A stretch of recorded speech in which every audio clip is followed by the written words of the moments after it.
غیر قانونی طور پر پاکستان میں مقیم غیر ملکیوں کے خلاف آپریشن کا آج دوسرا دن ہے۔ روئٹرز کی رپورٹ کے مطابق اب تک 1,04,000 افغان شہری رضاکارانہ طور پر طورخم بارڈر سے افغانستان داخل ہو چکے ہیں، جبکہ وزیر داخلہ کا یہ کہنا ہے کہ 1,40,000 وطن واپس لوٹ چکے ہیں۔ پاکستان کے تمام بڑے شہروں میں مہاجرین کیمپس بنا دیے گئے ہیں، جہاں مہاجرین کو کھانا اور رہائش کا دیگر سامان مہیا کیا جا رہا ہے۔ ہمارے ساتھ نگران وزیر خارجہ جلیل عباس جیلانی موجود ہیں۔ جیلانی صاحب بہت بہت شکریہ ساتھ دینے کا۔ افغان مہاجرین کا انخلاء جاری ہے۔ پاکستان نے اس سے قبل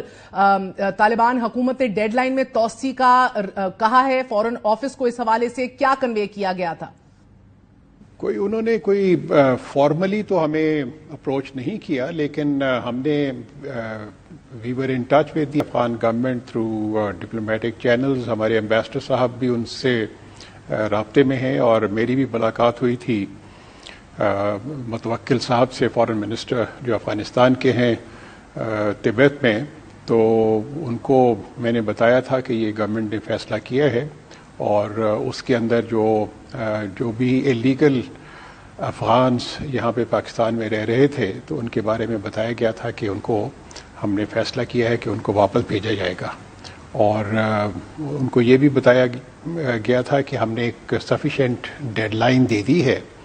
کافی عرصے سے ان کو کہا ہوا ہے کہ افغان جو ایلیگل جو رہ رہے ہیں یہاں پر کہ وہ واپس چلے جائیں اپنے ملکوں میں، اور ان کو یہ بھی بتایا تھا کہ یہ جو فیصلہ ہم نے کیا ہے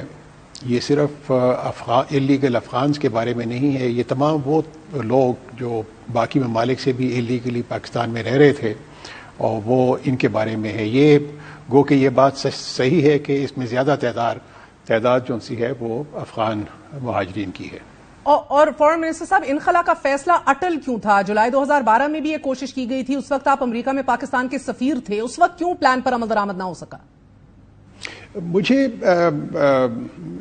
مہر بخاری صاحبہ، مجھے اس وقت کے ڈائنامکس کا پتہ نہیں ہے کہ اس وقت فیصلہ کیوں مؤخر ہوا، لیکن اب